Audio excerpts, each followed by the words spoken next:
നമസ്കാരം. രാജ്യം നടുങ്ങിയ വലിയ ദുരന്തമായിരുന്നു അഹമ്മദാബാദിൽ ഉണ്ടായത്. 270 പേരുടെ മരണത്തിനിടയാക്കിയ ആ വിമാന ദുരന്തം ഓർക്കാൻ പോലും നമ്മൾ ആഗ്രഹിക്കാത്ത ഒന്നാണ്. വിമാനത്തിലുണ്ടായിരുന്ന 241 പേരും മരണപ്പെട്ടു. അത്ഭുതകരമായി ഒരാൾ രക്ഷപ്പെടുകയും ചെയ്തു. MBBS ഹോസ്റ്റലിന് മുകളിലാണ് വിമാനം വന്ന് ലാൻഡ് ചെയ്തത്. ഹോസ്റ്റലിന്റെ മേലെ നിലയിൽ ഭക്ഷണം കഴിക്കുന്ന സ്ഥലത്ത് ഉച്ചഭക്ഷണം കഴിച്ചുകൊണ്ടിരിക്കുന്ന വിദ്യാർത്ഥികൾക്ക് മുകളിലാണ് വിമാനം വന്ന് പതിച്ചത്. എന്താണ് അപകട കാരണമെന്ന് ഇപ്പോഴും വ്യക്തമായ റിപ്പോർട്ട് അന്വേഷണ സംഘം പുറത്തുവിട്ടിട്ടില്ല. എങ്കിലും എഞ്ചിൻ ഫെയിലിയർ പോലെയുള്ള സംശയങ്ങളിലേക്കാണ് വിദഗ്ധർ വിരൽ ചൂണ്ടുന്നത്. ഇവിടെ ഫ്ലൈറ്റ് ക്യാപ്റ്റന്റെ ഇടപെടൽ ഇപ്പോൾ വലിയ രീതിയിൽ ചർച്ചയാവുന്നുണ്ട്. ഫ്ലൈറ്റ് ക്യാപ്റ്റന്റെ ഇടപെടലാണ് വലിയ ദുരന്തം ഒഴിവാക്കിയത്, ഇല്ലെങ്കിൽ ഇതിലും വലിയ ദുരന്തമായി അത് മാറുമായിരുന്നു എന്നാണ് വിലയിരുത്തപ്പെടുന്നത്. അഹമ്മദാബാദ് വിമാനത്താവളത്തിൽ നിന്നും പറന്നുയർന്നപ്പോൾ തന്നെ മുമ്പിലുള്ള ദുരന്തം ക്യാപ്റ്റൻ തിരിച്ചറിഞ്ഞു. എയർ ട്രാഫിക് കൺട്രോളിലേക്ക് മെയ്ഡേ കോളുകളും നൽകി. തൊട്ടുമുന്നിൽ വലിയ ജനവാസ കേന്ദ്രമായിരുന്നു. പക്ഷേ അവിടെ വിമാനം ഇറക്കാതിരിക്കാനുള്ള ജാഗ്രത ക്യാപ്റ്റൻ കാട്ടി. അങ്ങനെയാണ് തൊട്ടുമുന്നിൽ കണ്ട പച്ച നിറമുള്ള ദിശയിലേക്ക് വിമാനം പോയതും അവിടെ ഇടിച്ചിറങ്ങിയതും. അതുമാത്രമായിരുന്നു ആ ക്യാപ്റ്റന് ആകെ ചെയ്യാൻ കഴിയുമായിരുന്നത്. അങ്ങനെ ജനവാസ കേന്ദ്രത്തിൽ ഇടിച്ചിറങ്ങിയാൽ ഉണ്ടാകുന്ന വലിയ ദുരന്തം ക്യാപ്റ്റന്റെ ഇടപെടൽ മൂലം ഒഴിവായിരിക്കുകയാണ്. അങ്ങനെ ആ മേഖലയിലുള്ളവരുടെ ഹീറോയായി മാറിയിരിക്കുകയാണ് ആ ഫ്ലൈറ്റ് ക്യാപ്റ്റൻ. അഹമ്മദാബാദ് രാജ്യാന്തര വിമാനത്താവളത്തിൽ നിന്ന് ലണ്ടനിലേക്ക് പറന്നുയർന്ന നിമിഷങ്ങൾക്കകം തീഗോളമായി മാറിയ എയർ ഇന്ത്യ 171 വിമാനത്തിന്റെ അമരക്കാരനായിരുന്നു സുമിത് സബർവാൾ. തകർന്നു വീണ എയർ ഇന്ത്യ ഫ്ലൈറ്റ് 171 വിമാനത്തിന്റെ ക്യാപ്റ്റൻ.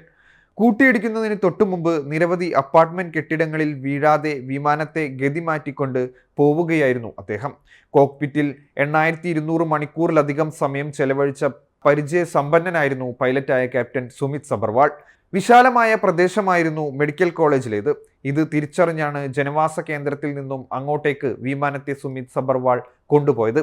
അല്ലാത്തപക്ഷം ദുരന്ത വ്യാപ്തി ഇതിലും വലുതാകുമായിരുന്നു.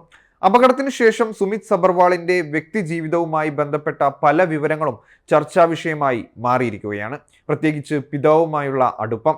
വയോധികനായ പിതാവിനൊപ്പം സമയം ചെലവഴിക്കാനായി ജോലി ഉപേക്ഷിക്കാൻ സുമിത്തിന് പദ്ധതി ഉണ്ടായിരുന്നുവെന്നാണ് പുറത്തുവരുന്ന റിപ്പോർട്ടുകൾ.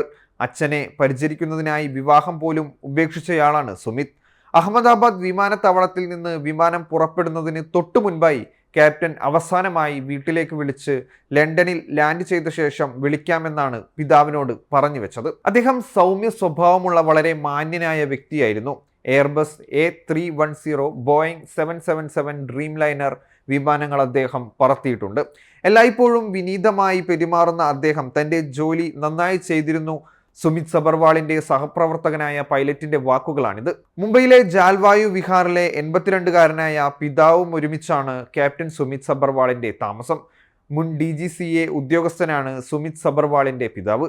2 വർഷം മുൻപ് സബർവാളിന്റെ അമ്മ മരിച്ചു. സമയം കിട്ടുമ്പോഴെല്ലാം ജൽവായു വിഹാറിലെ ഫ്ളാറ്റിലുള്ള പിതാവിനെ കാണാൻ അദ്ദേഹം പോകുമായിരുന്നു. ലണ്ടനിലേക്കുള്ള വിമാനത്തിന്റെ ഭാഗമായി മുംബൈ ആസ്ഥാനമായി പ്രവർത്തിക്കുന്ന 9 ക്രൂ അംഗങ്ങളിൽ ഒരാളായിരുന്നു ക്യാപ്റ്റൻ സുമിത് സബർവാൾ.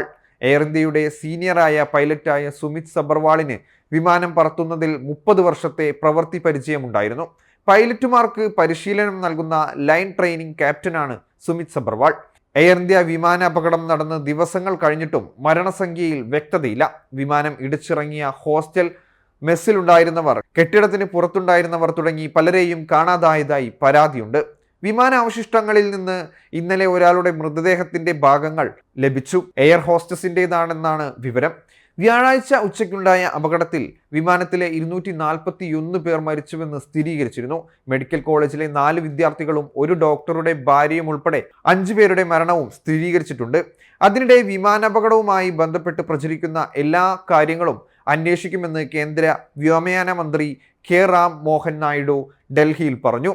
വിമാനാപകടത്തിന്റെ കാരണം സമാന്തരമായി അന്വേഷിക്കുന്നതിനായി കേന്ദ്രം നിയമിച്ച 12-അംഗ ഉന്നതതല സമിതി ആദ്യ യോഗവും ചേർന്നു. 3 മാസത്തിനകം റിപ്പോർട്ട് നൽകണമെന്നാണ് നിർദ്ദേശം.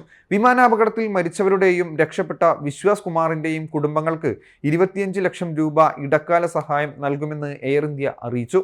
മാതൃകമ്പനിയായ ടാറ്റ സൺസ് നേരത്തെ പ്രഖ്യാപിച്ച 1 കോടി രൂപയ്ക്ക് പുറമെയാണിത്.